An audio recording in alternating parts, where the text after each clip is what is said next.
Chattel slavery and antebellum slavery did not exist in Virginia colony in 1619. The first enslaved Africans created an undefined precedent on how they would be treated. They were defined as servants in 1624 census. Many of the first enslaved Africans gained their freedom by 1650, but their legal status and their descendant status would gradually change to legalized slavery. I want to stress clearly that we are at ground zero, period, for the arrival / landing of the Jamestown bunch, as I call them, Captain Christopher Newport, Captain John Smith, and others at what they came to call the land known as Old Point Comfort today. They called it Good Comfort.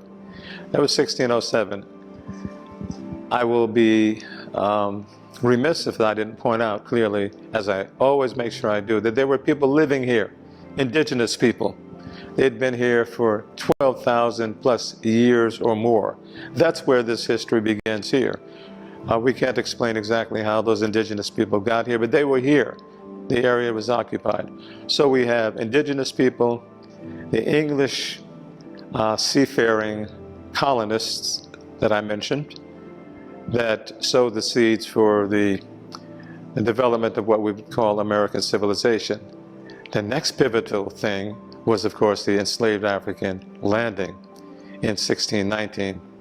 So I want to make clear that there was a chronological progression. We can't just jump in and say that here were enslaved Africans. And I want to stress also that the history of the African peoples in what became the United States of America is not simply about slavery.